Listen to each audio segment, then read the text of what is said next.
우리 조선시대 유명하신 선가귀감을 쓰신 스님이 계십니다. 서산대사.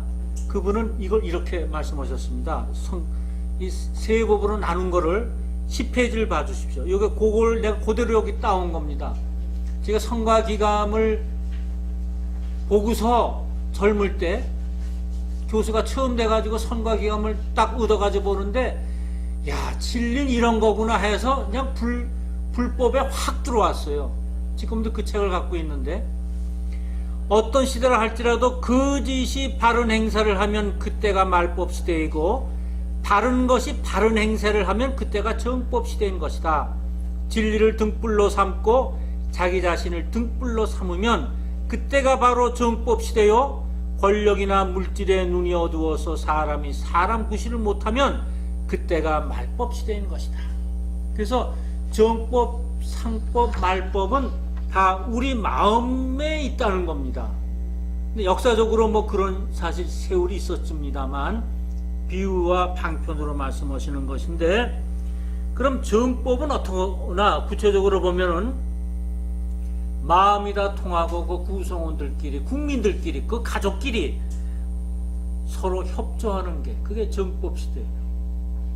옳게 사는 법, 뭐 이런 것이 판을 치는 거, 교통규칙 잘 지키는 거, 뭐 그런 거 얘기하는 겁니다. 어른은 애를 잘 돌봐주고 또 애는 노인을 공경하고 하는 거, 이것이 이제 정법 시대입니다. 그 다음에 상법 시대는 약간 어두워요. 약간 어두워가지고 앞에 보이지 않으니까 글로 다 이렇게 글이 발달을 해요. 상법 시대는 글이 많이 나와요. 글이. 그리고 이제 뭐 법을 많이 만들어요. 법을. 왜? 예절이 이제 법을 통하지 않으면 사회가 이루어지지 않으니까 예절이 나오고, 이제 뭐 사람은 이렇게 해야 된다 하는 이제 그런 가르침들이 많이 나오고, 이 상법 시대에 분쟁이 시작되고 발전이 시작되고 전쟁이 많이 일어나요. 그러니까 이제 우리가 발전하려고 이제 전쟁도 일어나고 그런 겁니다. 예, 그렇습니다.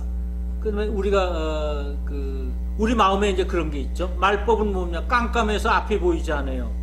그러니까 어떻게 해요? 지혜로 움직여야 돼. 보이지 않는 세계이기 때문에 지혜가 이제 움직여서 세상을 살아나가야 됩니다.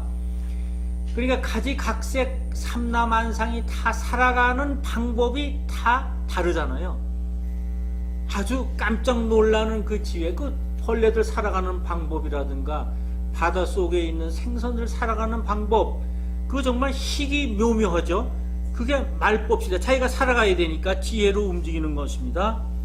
이럴 때 부처님의 말씀이 등불이 되는 시대입니다. 법화경이 등불이 되는 시대입니다. 이것이 이제 세 가지로 나눴습니다. 그 다음 쭉 본 다음에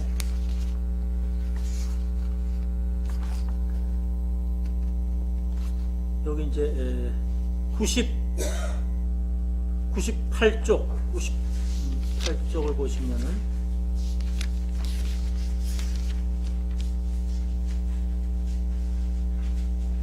여기 팔부신중이 나오죠.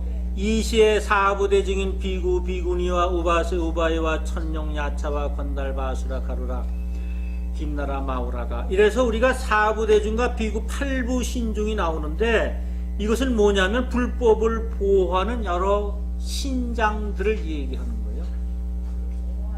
그죠? 옹호하는 거죠. 그럼 이거 절에만 있느냐? 아닙니다. 우리 집에 있습니다. 불법 공부하시면 팔부신종을 다 거느리는 분도 있고, 그 중에 하나 둘 거느리는 분이 있습니다. 꼭 있습니다. 꼭. 그건 이제 이 경공부 열심히 하시면 그걸 알게 됩니다. 아, 느낌을 할 수 있고, 또 그걸 보시는 분이 계세요. 이 기도 많이 하시는 분은 그 신장이 있는 걸 봅니다.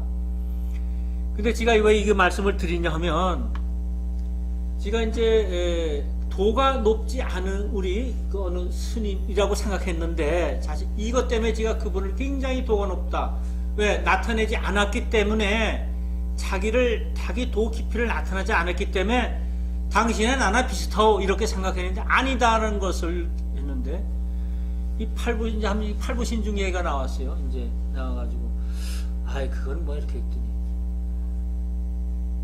누구나 그분 말씀이 팔부신중을 거느려야 되는 거예요.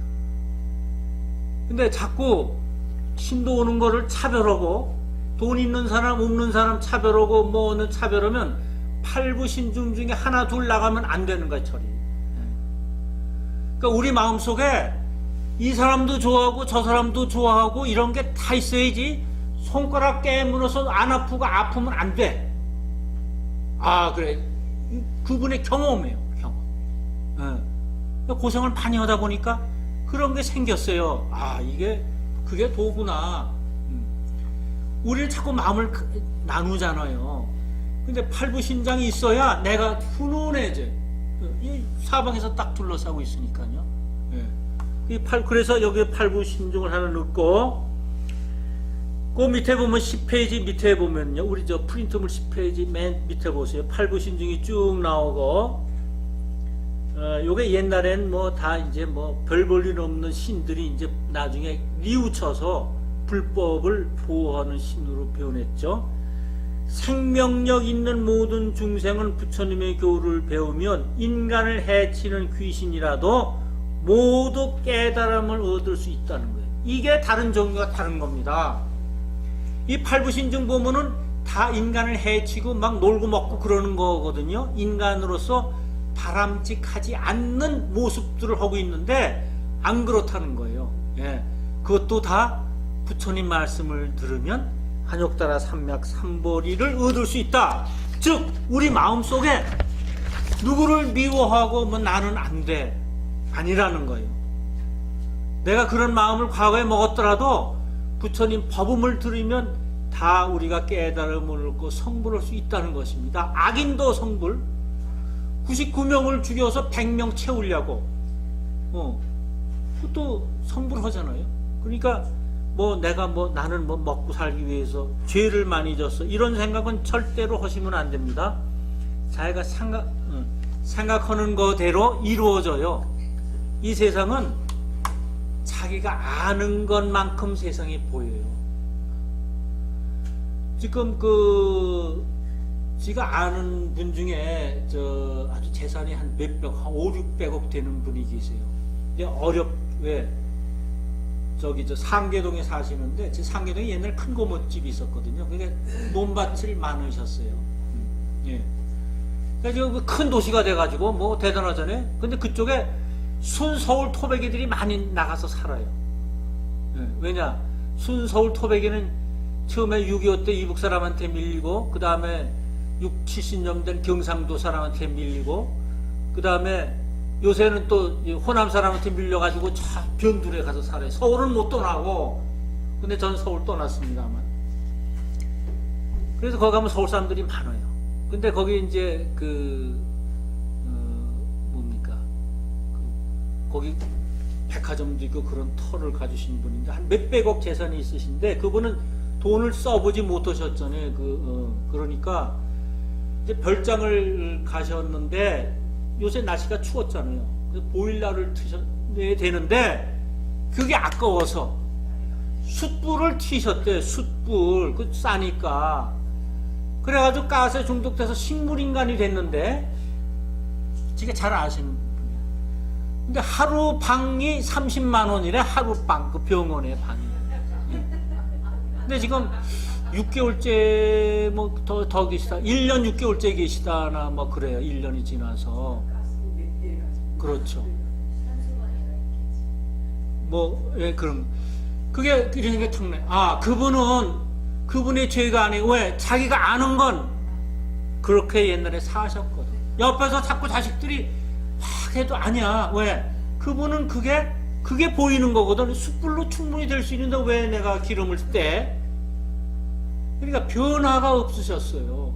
세월이 변화하고 모든 건 변화하셔야 되는데 안 하셨거든요. 혼자 변화 있을 수가 없어요.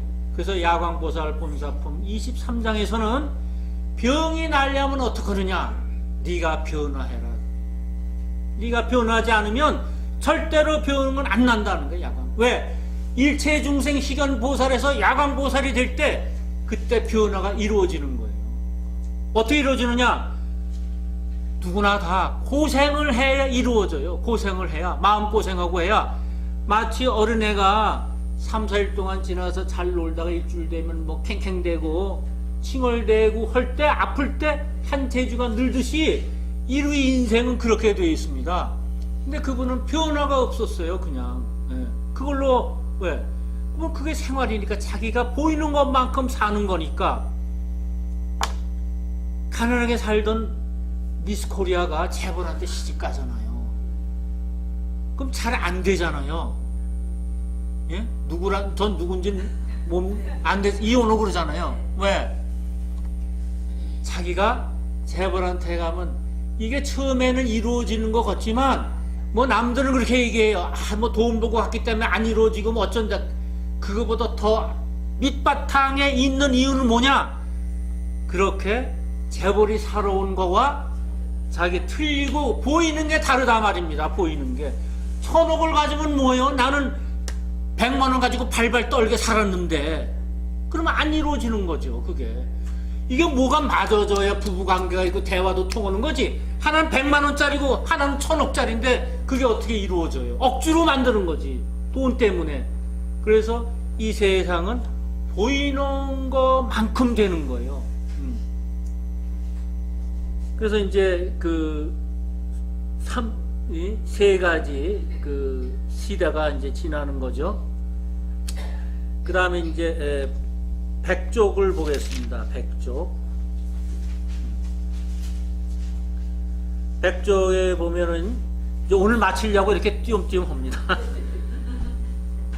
태지 사리불이 그 끝에서부터 이제 세 번째, 금득수존기 하시니 큰 지혜 사리불이 이제 세존의 수기 받으니 해서, 존기라는 건 부처의 수기를 받는 거예요. 부처가 될 것이라는 걸 받는 것이고, 우리가 회양이라고 많이 쓰잖아요. 회양.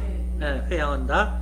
그 회양은 이제 101쪽에 급견불공덕을 진회 회향불도호이다. 개성이 맨 끝입니다. 예. 거기 회양이라는 건 뭘 얘기했냐면, 자기가 닦은 선근 공덕을 다른 중생이나 자기 불과에 돌려서 행하는 거예요.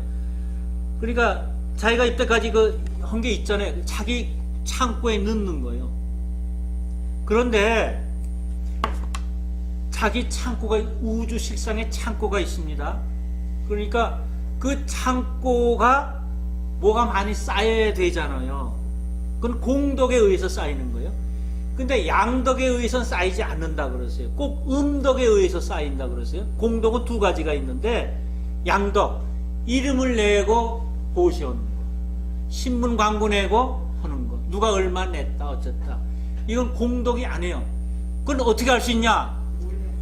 양무제가, 달마대사가 이제 오셨잖아요. 양무제가 절 많이 짓고 내가 스님들 많이 키웠다, 내 공이 어떠냐 했더니 하나도 없다 그랬거든. 그 공덕이 없는 거예요. 그렇게 많이 했는데 공덕이 없는 거예요. 그 양덕이에요. 양덕. 음덕은 뭐냐? 남 모르게 한 거, 남 모르게 이름도 내지 않고, 그죠?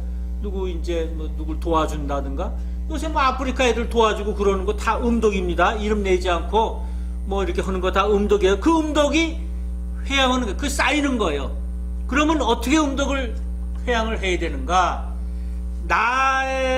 나한테 복이 오라고 회양하면 절대 내 창고에 쌓이지 않아요.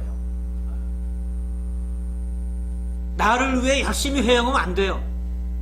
그러니까 회양 때는 정말 공덕을 쌓으셨잖아요. 27일 20하루 기도하고, 회양 때는 옆에 있는 분들의 건강을 빌어주세요. 그분의 복을.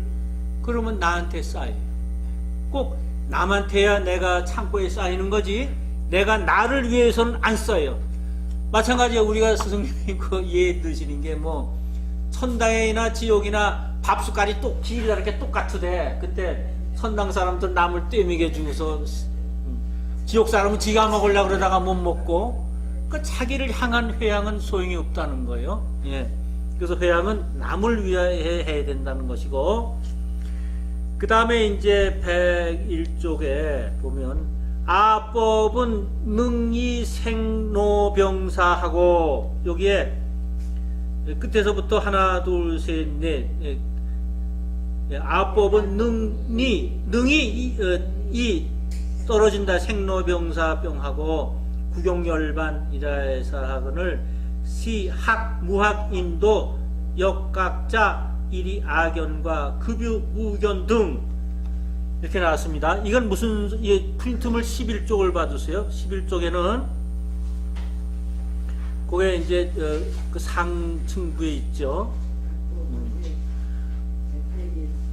부처님의 교훈은 무상한 세상의 여러 가지 변화를 벗어나서 괴로움이나 번민이나 죄를 없애어서 우리를 자유롭게 하는 열반에 이르게 한다. 이게 이제 능리 생로병사하고 구경열반 하는 거예요. 그래서 일이 악연을 왜 나의 생각을 그건 뭘 얘기하는가? 항상 자기를 중심으로 보는 게 악연이에요. 이건 아상이죠. 예. 그 다음 유견, 여기도 유견이라고 하는데, 유견은 뭘 얘기하는 거냐 하면 사물에 변하는 것만 보고, 이건 자꾸 변하는 거야, 그것만 보는 거예요. 고정된 거, 진리를 못 보는 거예요. 자꾸 변하시, 이 세상은 자꾸 변하는 거, 한쪽만 보는 거예요. 그렇죠. 무견은 뭐냐? 또 사물이 또 변하지 않는다고 생각하는 거야. 이것도 단견이에요. 그러니까 중도죠. 그러니까 진리는 변하지 않는 거예요. 진리 외에는 다 변하는 거예요. 예. 그러니까 이 세상에 변하지 않는 진리가 있다. 이건 변하지 않는 거예요. 예. 그래서 진리를 회방하고 진리를 욕하면 벌 받는다 그랬어요, 부처님. 예. 진리는 절대 변하지 않고 흐르는 게 있고, 이제 나머지는 이렇게 무상한 거예요. 자꾸 항상 있지 않고 자꾸 변화하는 거예요. 이 우주는 그렇게 되어 있는데, 이거를 항상 변화하는 것만 본다든가 또는 변하지 않는 것으로 보면 안 된다는 거예요. 그럼 이거 악연한 이거 아상인데, 우리가 아상, 인상, 중생상, 수자상 이렇게 얘기합니다. 이거 그 금강경에 또 우리 뒤에 나와요. 이 법화경에도 나오는데, 아상은 이제 내가 최고라는 거, 나를 중심으로 하는 거 아닙니까? 그 다음에 인상은 우리와 남을 가르는 거죠. 호남, 영남 가르고 우리 집안, 다른 집안 가르는 거예요. 그 다음에 중생상은 뭐냐 하면 아상, 인상, 중생상이죠. 우리는 항상 할 수 없다는 거, 할 수 없게 능력이 없다, 또는 뭐 못한다는 그거, 우리가 뭘 해, 이런 생각. 수다상, 우리 영원히 살 것 같다는 것이죠. 우리는 내일 모레 어떻게 될지도 모르는데 오래 살고. 근데 이건 그런가 봐요. 누구나 다 이제 그렇잖아요. 뭐 그런 맛에 또 사는 거죠. 뭐 내일 죽는다 그러면 살 수 있겠습니까? 다 이제 진짜는 감춰두는 거죠. 그러면 상이 움직여지면 안 된다 그랬어요. 이 사상. 그럼 상이 뭐냐니까. 왜 상이 움직여지면 안 되는가? 상이 움직여지면 아무것도 안 돼요. 왜? 상은 내 자신을 높이는 거라든가 내가 최고, 내 위주로 생각하는 거 아닙니까?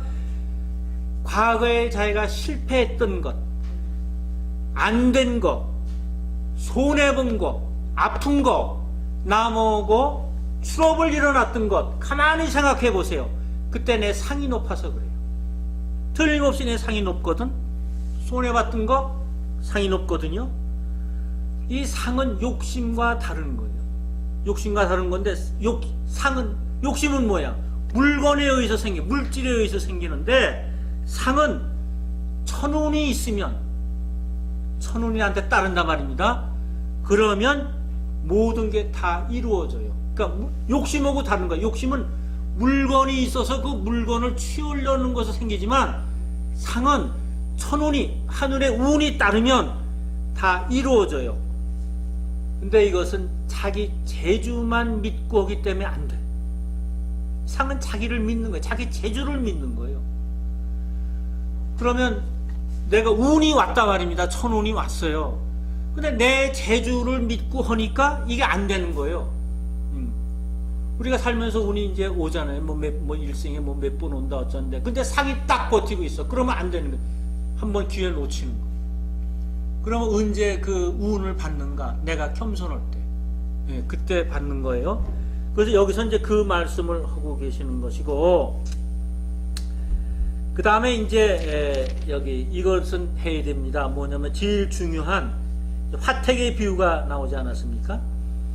그래서 이제 1부는 이제 이렇게 했는데, 이제 2부, 여기 방편품에서 2부가 뭐냐면, 비유품에서 우리가 이제 이론적으로 차립을 해서 뭐 이렇게 생각했는데 우리도 부처가 될 수 있다 어쩌다 아주 환히 용약했잖아요. 그래가지고 이제 그 부처가 되기 전과 부처가 됐을 때 어떻게 되냐가 이 다음부터 쭉 이제 설명이 되어 나옵니다. 근데 이제 103쪽을 보세요. 103쪽이요. 103쪽을 보시면 이제 화택의 그 비유가 나옵니다. 사리불이여, 어떤 나라에 한 마을에 큰 장자가 있었는데 나이 늙었으나 재물이 한량없고 전답과 가옥과 시중들이 많았느니라. 그 집이 매우 크건만은 문은 하나뿐이고 식구가 많아서 100, 200으로 내지 500인이 그 안에 살고 있었다. 그래서 여기 유 한문을 보면은 기가 광대, 그 집은 광대하고 유유 일문, 문은 하나라 그랬어요. 문은 하나라. 이것은 뭐냐면 보통 해석은 이렇게 해석해도 됩니다. 낙타가 바늘구멍 들어가는 것처럼 그렇게 힘들다. 문 하나, 힘들다는 거예요. 부처의 경지에 들어가기가 그만큼 어렵다는 겁니다. 부자가 천국 가는 것이 낙타가 바늘구멍을 통과하는 만큼 어려운 것처럼 부처가 되는 게 어렵다는 거예요. 근데 이것은 그냥 보통 해석이에요. 근데 만약 이렇게 어려운 거, 부처님은 절대 어렵다고 말씀하신 적이 없어요. 너 어떻게 하면 성불한다 이랬지? 근데 그거 하기가 굉장히 어렵다. 감히 너 어떻게 하냐 이런 말씀하신 적이 없어요. 누구나 다 할 수 있다. 부처가 될 수 있다. 그런 거지. 넌 안 돼. 나하고 우리 중생과 부처를 나누지 않았어요. 너와 난 달라. 이러지 않았어요. 너와 나 같아. 니들 다 부처 돼. 이러셨거든. 그러니까 이런 해석은 뭐냐 하면 우리 그냥 이런 해석을 알아두셔야지. 그냥 뭐 낙타가 뭐 바늘구멍. 낙타가 바늘구멍 돼서 어려워. 불가능인데. 불가능한 걸 왜 경에 넣어요? 그분만 하던 거지. 우리랑 무슨 상관이 있어요? 우리 못 하는데. 예. 우리 스님 이렇게 가르쳐 주셨어요. 우리 다 된다, 이거 다 된다. 석관이 붙여도 되고, 다 된다는 거야. 나도 됐다, 이거 나도 됐다. 니들도 된다, 제자들. 니들도 된다. 이건 어떻게 해석해야 되냐면, 이 세상에 넓고 가진 게 많아도 살아가는 방법은 단 하나다. 그게 유일일문이에요. 살아가는 방법은, 살아날 방법은 딱 하나예요. 죽을 경우에 살아가는 방법은 다 하나고, 이 세상에 내 친구 많아도 내가 어려울 때 나 도와주는 사람 딱 하나. 그렇다는 거예요. 이 우주 법칙은 그렇다는 겁니다. 누가 도와줘요? 부부라든가 어려울 때, 아니면 부모라든가 자식이라든가 그거 도와주는 거예요. 한 구멍밖에 없다는 거예요. 그처럼 하는 큰 집에 왜 문이 하나겠어요? 솟아날 구멍은 하나다는 거예요. 하나. 그리고 생로병사 이런 것도 한 문에서 이루어지는 거예요. 한 문에서, 한쪽에서. 생이 있고 노가 있고 병이 있고 사가 따로따로 있는 게 아니라 하나에서 이루어지는 거예요. 우리 몸 안에 다 있어요. 그게. 우리 몸 안에 생도 있고 기쁠 때도 있고 노 다 닳아서 없어질 때도 있고, 그리고 병이 들 때도 있고, 그래서 버리고 하는 게 다 한 몸에서 이루어지는 거지, 어느 날은 생이고 어느 게 따로 있고 있는 게 아니에요. 다 한쪽에 있는 거예요. 한쪽. 그래서 유일일문이에요. 유일일문. 이 세상은 그런 거예요. 세상이 아무리 넓고 친구가 많아도 내가 살아갈 길은 하나뿐이다. 그 길은 뭐냐? 오직 일불승이어야 한다는 거예요. 일불승. 부처 외에는 살아갈 방법이 없다는 거예요. 성문벽집으로는 그냥 자기가 만족해서 그걸로 끝나는 거지, 우리 사회에 기여는 못한다는 것입니다. 그래서 화택의 비유가 나왔습니다. 화택은 뭐냐? 불타는 집인데 우리 마음에 항상 104쪽 보시면은 나는 비록 이 불붙는 집에서 무사히 나왔으나 아들은 불붙는 집에서 장난만 좋아한다. 화택은 뭐야? 불타는 집 항상 우리는 불타고 있어요. 가슴이 불타고 있어요. 그래서 관세음보살품에도 불타는 것을 어떻게? 변성지예요. 예, 화경이 변성지, 불타는 것이 연못으로 변하거든요. 이게 제일 급한 거야. 우리가 정말 항상 급한 게 제일 급한 거죠. 빨리 이걸 구원받는 거 아닙니까? 근데 화택은 무상을 얘기합니다. 무상. 다 이렇게 이루어졌어도 다 변해서 없어지는 거예요. 그러니까 화택이 뭐야? 이 집들이 누각은 낡았고 기둥은 썩어내리고 뭐 어쩌고 장벽은 허물어지고 무상해요. 우리 몸을 얘기하는 게 우리 몸이 다 이렇게 되는 거예요. 그래서 무상함을 얘기하는 것입니다. 그 다음 이제 그 화택의 비유가 쭉 나오고, 그래서 그 다음에 107쪽 보시면은 107쪽 보시면 사리부라 이시의 장자 사리부리여 그때 장자는 아들들에게 다 같이 큰 수레를 나눠 주었으니 그 수레는 높고 크고 여러 가지 보배를 꾸몄으며 주의 난간을 두르고 사면의 풍경을 달았으며, 이제 화택에서 나오지 않았어요? 새 양수레 내놓고 이제 우고를 준다 그러고 나왔습니다. 근데 처음에는 내가 기운이 세니까 이 아들들을 상자에 담아서 데려올까 이렇게 생각을 했어요. 아니다, 스스로 나오게 하자. 그래서 방편을 써서 이제 그들이 좋아하는 수레를 냈습니다. 내가 기대로 할까? 이거는 내가 타력을 얘기하는 겁니다. 타력. 그러니까 신을 믿는 종교는 그렇게 하는 거예요. 나를 믿어라, 날 따르라, 다 구원 얻으리라. 그렇게 하는 거예요. 만약 우리 불교가 자력, 근데 우리 불교는 자력이냐 타력이냐, 불교는 그건 논의를 하지 않아야 돼요. 왜? 자력도, 자기가 하는 건 자력도 있고 또 신중들의 도움과 보살들의 도움을 받거든요. 우리 기도하잖아. 그 도움 달라고, 또 타력을 좀 달라고. 그러니까 불교는 타력과 자력을 뭐 겸비했다, 혹시 그러면 몰라도 뭐 자력이다, 아니다, 타력이다, 이렇게 노는 것은 논의의 대상이 아니라고 봅니다. 근데 이제 타력은, 신을 믿는 종교는 타력이죠. 그 타력은 아마 장자가 들어가서 상자에 담아서 획 가지고 나오는 거, 그거는 그렇게 했을 거예요. 근데 여기는 아니거든. 여기서는 아니잖아요.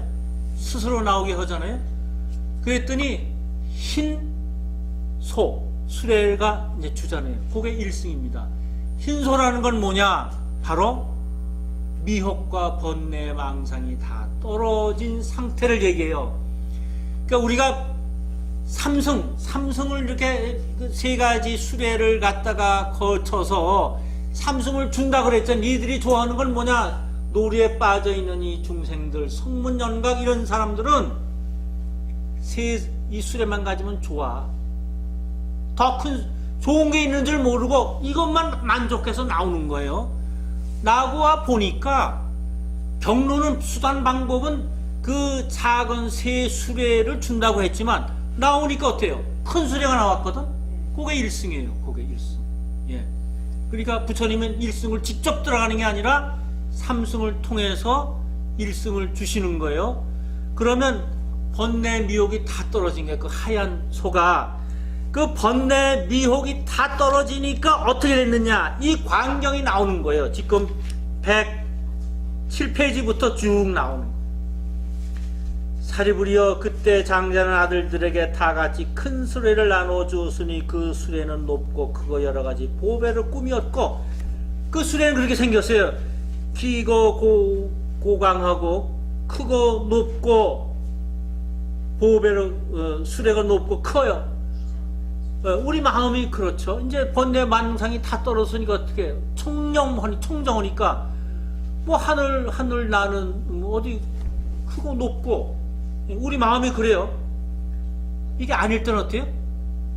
자꾸 조그맣고 이제 그렇다가 이제 커지는 거죠. 그리고 중보 장교해요. 그다음에 주위에 난간을 들었어요. 이제 마을은 이런 게 떨어지지 않게, 미혹에 떨어지지 않게 난간을 쳐고 주잡 난순하고 뭐 이런 게 쭉 이제 사면에 풍경을 달았어요. 풍경은 뭐예요?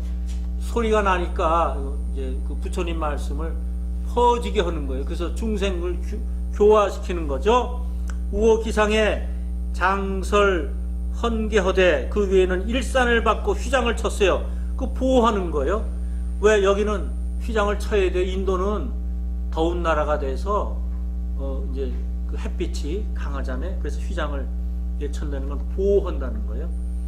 그 다음에 모두 귀중한 보배로 장식하고 보배줄을 얽혀 누리고 꽃과 영락을 들이었으며 포근한 자리를 겹겹이 깔고 단침을 놓고 흰소를 메었는데 빛깔이 깨끗하고 살쪘으며 몸이 충실하고 기운이 세어 걸음이 평탄하고 바람같이 빠르며 또 여러 시중들이 시비하였다. 몸이 충실하고 기운이 세 걸음이 평탄하다. 행보 평정, 평탄하고 정확하다는 거죠. 이건 중도를 얘기합니다. 중도. 그러니까 한쪽에 치우치지 않는 우리 불교의 중도를 얘기하는 것이고, 바람같이 빠르다. 깨달음을 얻으면 이렇다는 거예요. 모두가 한꺼번에 이루어지는 거예요.